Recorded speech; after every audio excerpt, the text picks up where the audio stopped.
we're proving that there's variability in how people respond to hormones.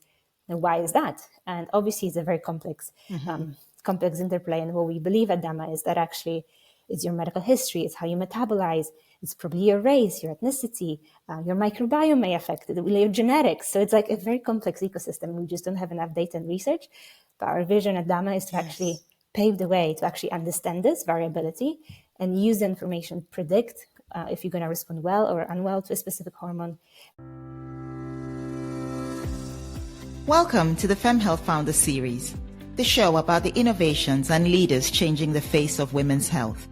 From pioneering entrepreneurs and trailblazing investors to advocates breaking new ground in health and wellness, our guests are driving meaningful change across women's health.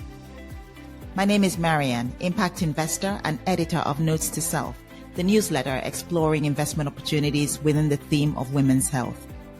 Join me and our guests as we dive into the stories, the science, and the strategies making a difference in women's lives. Great. So welcome to today's episode of Fem Health Founder Series, where we spotlight trailblazers shaping the future of women's health. Hormones rule our lives from puberty to menopause. They influence everything from our mood to our health. And today we're diving into the fascinating world of hormones with none other than Paulina Cecula, co-founder of Dama Health, and an inspiring entrepreneur and physician who's revolutionizing the way we think about personalized hormone therapy. Paulina, it's great to have you on the show. Thank you so much for having me, and huge kudos for pronouncing my surname so well. Very impressive. Did I get that right? That was really good. It's Polish, so a lot of people struggle with that. So yeah, thank you so much for inviting me and doing this show. I think it's super important work. Absolutely. It's a great pleasure. We talked earlier before we actually started recording, and we talked about side effects. And I shared my own story about contraceptives and the fact that I noticed that I had side effects and I had to change some things. But I'm fascinated about the work that you're doing because it's all about hormones. So I think to start, maybe let's set the scene. Tell us a little bit about your background. Who is Paulina and how did you get here? Of course. Wow, who's Paulina? It's such a deep question. But the story is that I applied to med school at Imperial College London from Poland with the big vision of working in global health. That's what I always wanted to do. I wanted to take medicine and work globally for in places that need this the most. So I've always been kind of thinking about the broader impact that I could have if I was going down the medical route. But I very quickly realized that medicine is a lot today about disease, and very reactive health system in terms of emergency and oncology, cardiovascular disease. It's and a huge focus on that when you're studying medicine and when you're becoming a doctor. But I was always so passionate about the preventative and making people healthier. So I didn't quite fit. It wasn't quite right for me in terms of I just felt like a bit of it just doesn't feel right. So then I started getting involved in the world of innovation and health tech. Because at med school, I realized incredible companies were starting to open up in the US and in London, really bringing innovation to healthcare. And that made me realize, oh, wow, this could have a huge impact in medicine and that's going to change medicine. And the women's health was just always there. I was it was just the topic that I've always been passionate about of it's either going to be neonatal, so working with babies or with mothers. That's what I always wanted to do because I always felt it's also such a neglected area of medicine because it's all about the new life versus treating disease. So always been focusing on women's health. So then I was just working with different health tech startups, learning about the innovation world. I went to business school when I met my co-founder, to gain a bit of skills and just break from the medical world. But I also obviously was continuing with my medical degree and everything. And I took part in primary care shadowing, as we all did. And contraception visits just really caught my attention because a lot of the other stuff, it's people feel very comfortable with in terms of physicians, treating diabetes. There's very clear guidelines, exactly what to do. There's so much research, but contraception, it was just something that felt so off. The doctors didn't really know how to counsel the patients in the 10 minutes or what to tell them. The patients felt a bit uncomfortable, how can you make that decision a 10-minute visit? Because it's not just something that you will follow your doctor to exactly what you do, because it's your decision at the end of the day, right? Which contraception you'd want to take. So I started thinking about this of there's around like 200 different brands, more than 10 different methods. It's not just a pill, right? There's like patches and rings, there's natural family planning, there's so many different methods. And first of all, we don't really know about our options, but no one really knows like what's best for me. And the doctors didn't know as well. So that was my first kind of interaction with this. And I obviously then reflected on my own experience of like, I've tried a pill that was okay for me when I was younger. I think as many of us, I was prescribed something for acne and I was actually okay on it. But then when I tried this later, like I reacted very differently and I actually had side effects. So it just got me thinking of actually, the metabolism, the whole system is very complicated and it's not that like something that you've tried in the past is not always going to work for you. And I always think about it as well when women go on contraception after pregnancy, your body may react very, very differently to something that you were okay with in the past. So just started thinking about this all. And when I met my co-founder, we were actually introduced. I realized she was actually like studying the same problem. So all her friends were suffering different side effects. And she's a scientist by background. So she actually wanted to do a PhD in this topic of, how can we react to contraception so differently? Can I study this? And that's how we met our medical academic co-founder who is at Yale. He's running a lab and studying pharmacogenetics of contraception. And he's probably the only researcher at the time that was showing that women react so differently to implants. So he had a study where women were, the implant is meant to be releasing the same amount of hormone for everyone. Like he actually measured the hormones for women and noticed that because of the pharmacodynamics and kinetics, like everyone had a different level of the hormone. And he was just fascinated. Actually, that means that for some women, they have not enough. So they might actually be at risk of pregnancy versus some women have too much and they are actually at risk of side effects. So it was just the first glimpse of like the proof, right? That like, because we've all been talking about this, that we've felt these side effects and no one really believed us, right? I think there was a phase and I think now we're like past it. I think it's now, we have the research, we have the data, a lot of women spoke up. But I think we had a phase in history recently where the side effects were not really taken seriously.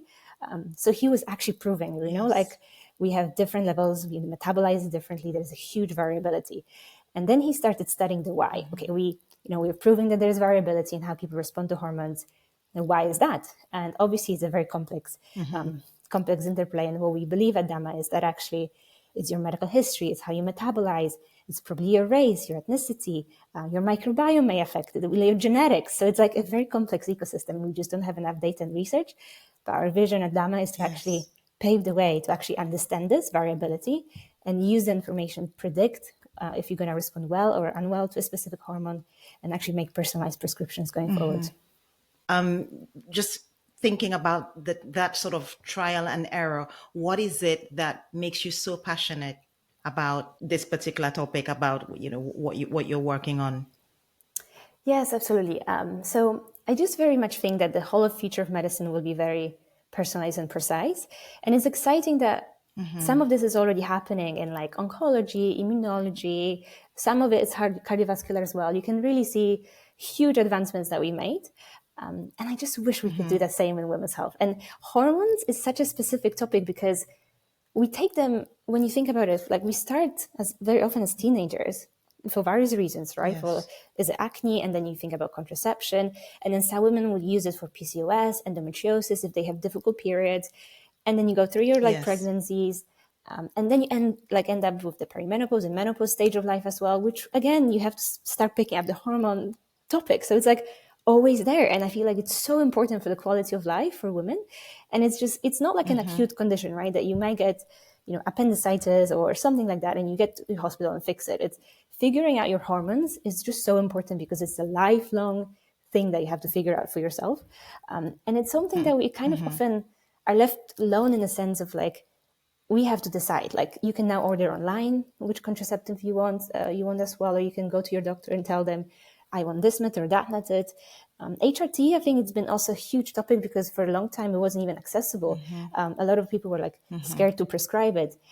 So I think it's just really important to study this and understand this better because we are taking it like day in and out. And it's something that like basically the whole life we have to figure out whether we want to take hormones or not, whether we have the risk.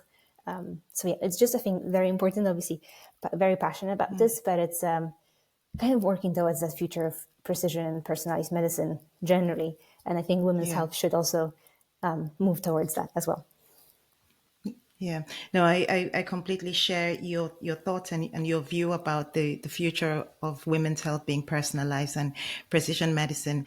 And I think if we think about it, when we think about also menopause, which is very much hormone related, there's so many women, I forget the statistics now, that are going to be going into menopause, just given the demographics across the globe. So we're talking about a huge market here, across the lifetime from, say, puberty up until, menopause and beyond. It's all about hormones. Absolutely, absolutely. And I'm really glad to see actually there is definitely more awareness and education and people taking things into their own hands, right, and deciding. I think we just need the science and the data and the innovation to catch up as well. And for that, we obviously need the funding. So it's there's definitely a Yes. movement. It's just picking up. Yeah. And talking about the funding, I think I'm very keen to ask you what have been some of the biggest challenges that you've faced as a founder in this space. Yeah, absolutely. So I think health tech is generally a very difficult space in terms of reimbursement challenges. For example, you create a new innovation and it's really hard to know whether you're actually going to get reimbursed for it. The pace of innovation is also very different because you have to think about clinical trials, you have to think about adoption, and in a very regulated Yes. market, that obviously you have to think about clinical safety and data safety. So health tech is generally very difficult. And it's also that we haven't seen huge winners in the space.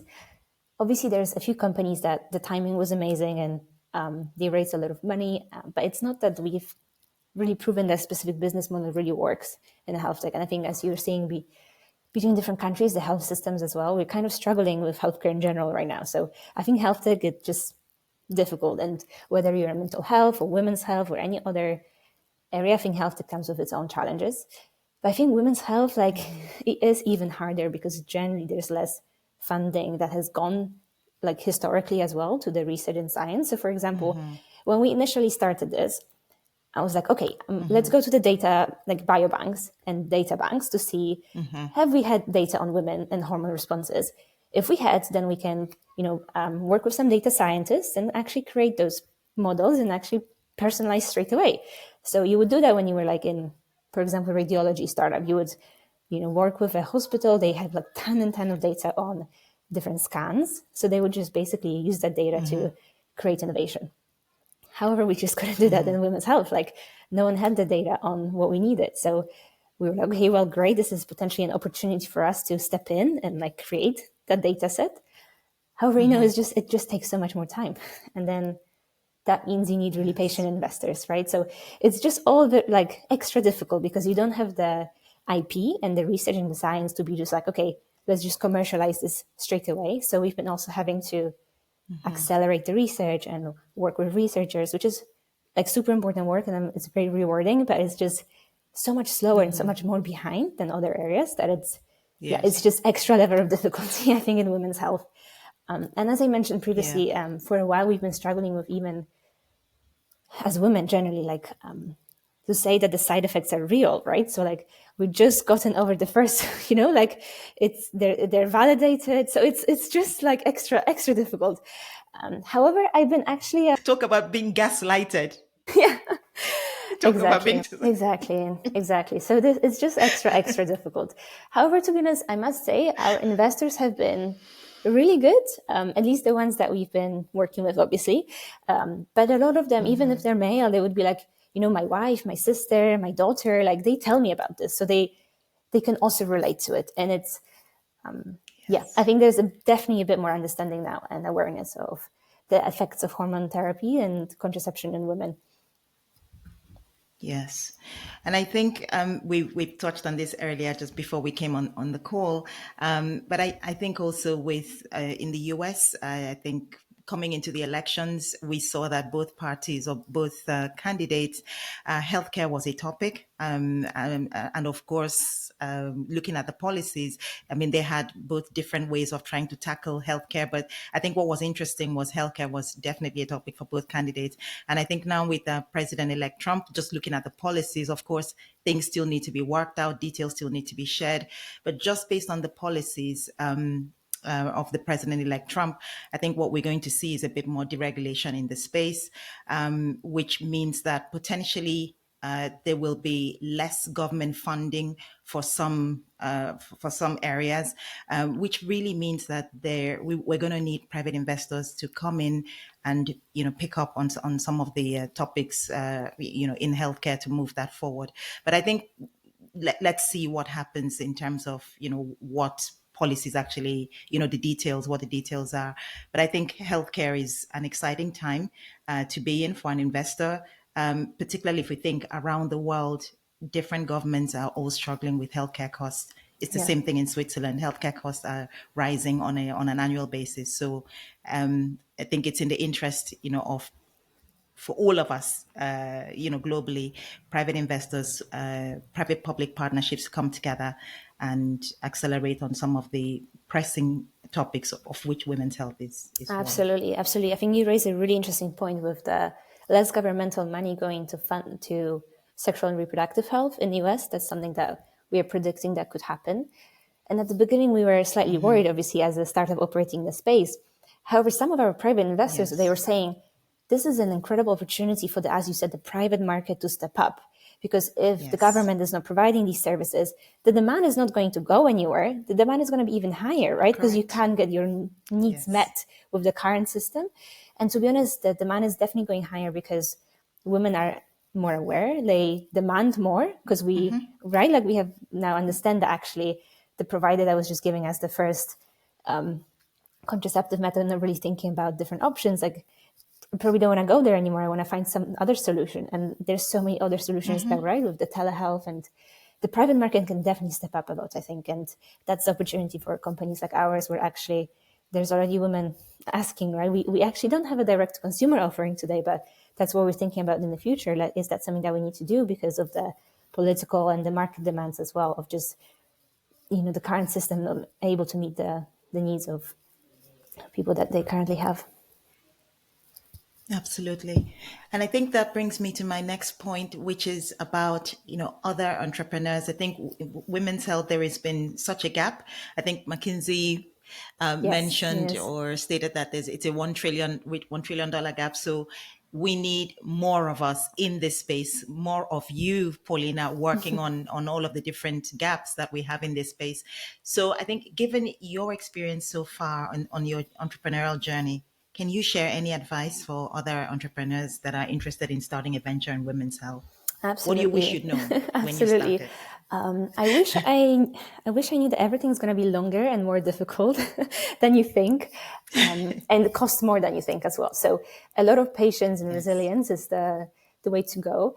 And that is just not that glamorous as it looks on LinkedIn, that it's just very, very hard work. And as we discussed, health tech in general, like, difficult area because you have to deal with so many challenges, but just women's health, as mentioned, like, it's not as glamorous, right? So it's not just like a fun impact project, but it's actually just a lot of hard work figuring out, like, how does it fit in the system.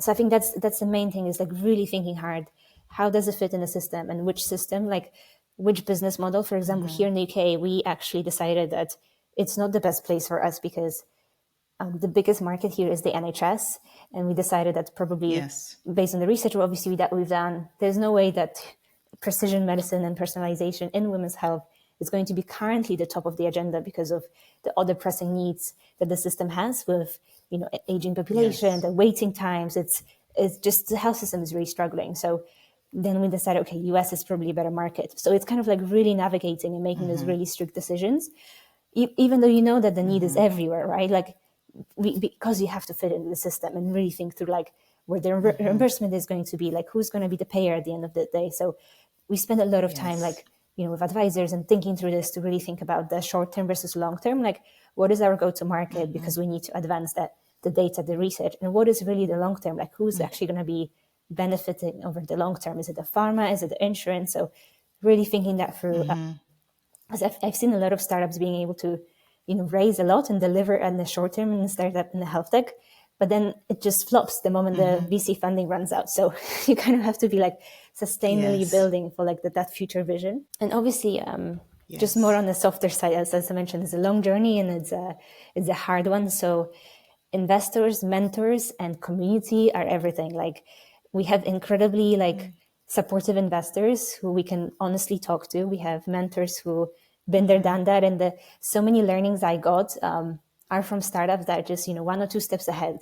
So you can really fast forward and accelerate everything because you have the community. And I think health the community is great. So it's challenging, in terms of the business building, but actually incredible community, because at the end of the day, we're all doing this for with such for the impact for us, it's women's health, and whether you're a mental health startup, it's all going to be about mental health. So I think it attracts really internally motivated and impact driven people. So at the end of the day, the community is really great. People share, people help each other. So that's a really nice thing about joining this ecosystem and really making the most out of it. Yeah, I love what you've said about the community, and indeed, that's also what I've noticed. I think everyone that I've spoken to, whether it's a founder or advocates or investors who are passionate about women's health, it's really the passion that is the big driver. It's really that impact, and so I think we are in it for the long haul because we're impact first or impact driven.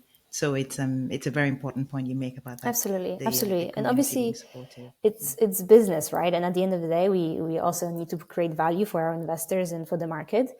However, it's important I think the impact driven helps you just keep going, and the resilience and the long-term strategy can pay off, so that sort of passion and impact can help with that. Because you just need to keep finding it, and in the initial stages as well, there's a lot of pivoting and changing and being agile. So that kind of the impact for the long-term vision really helps to go through that. Yeah, but you've been on this journey for a couple of years now. We took together with your co-founder, working really hard. There's so much graft that has gone on behind the scenes. Can you share one of your recent achievements? I know of your milestones, and I'm so proud and so happy for you. I think it's super awesome, but I'd love to share that with everyone listening. Thank you. I appreciate it. Very often I feel nothing is, I feel it's very slow, or we're not going fast enough. But when you take a step back, you actually realize things are going. It's just, you just, with the limited resources, you have to just be very, very mindful of what you're paying attention to. So the biggest milestone recently is that we got awarded an ARPA-H grant, which is very exciting because we are part of a consortium. And the consortium is super innovative and visionary. And I'm really excited to be part of this because we got together with 2 companies. One is doing a novel diagnostic for endometriosis, which is so important and so needed. And this is an example where you just need to so much money needs to be invested in this, because it's ridiculous that we don't have a non-invasive diagnostic for endometriosis. But it's just started moving recently, which is exciting. So we partner with them and a company that is measuring symptoms really effectively of endometriosis as well. And basically altogether we are pitching this future of endometriosis with better diagnosis, better symptom tracking, and personalized treatment. So we will be able to do future extra research on what we've been always doing with the genetics, but specifically for endometriosis patients, which is, I'm really, really happy about this, because obviously for a lot of women, contraception is super important for different reasons. But patients with endometriosis, currently contraception is the first line to manage your symptoms. And I think the future obviously will have better and more curative treatments for endometriosis as well. But as of today, the first thing that your physician is probably going to suggest to you is to try contraception. And again, the trial and error starts, which one, which formulation. And it's frustrating for everyone, because on average, women try to 3 to 4 different types. And it's a long journey, and it's really frustrating, and you're suffering from these side effects in the meantime. But for endometriosis patients, not only you're suffering from the side effects, but your endometriosis is getting worse.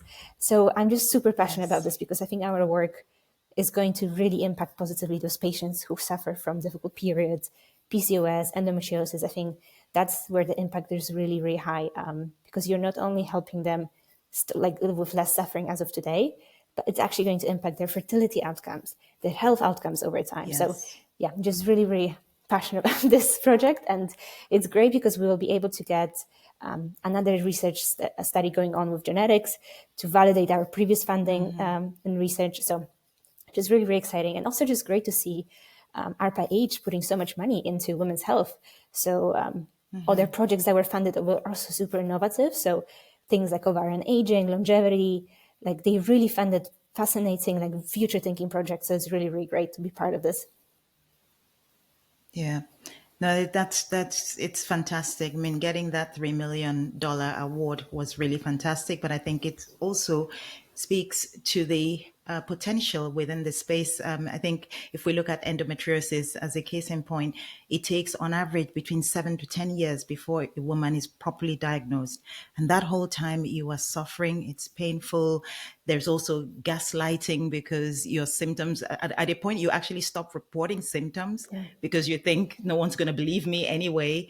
So that it's really fascinating. I think the latest statistic I heard about endometriosis is that it affects people actually even more than cancer. So the people who are suffering from endometriosis is actually a lot more than cancer, and it's about a $200 billion market. So huge opportunity in that space. And hugely also financial. neglected. Absolutely. Yes, absolutely. So I think as we come to the end of our conversation, we could go on, to speak more. But I just wanted to get your thoughts, Paulina. How can investors support you in this space?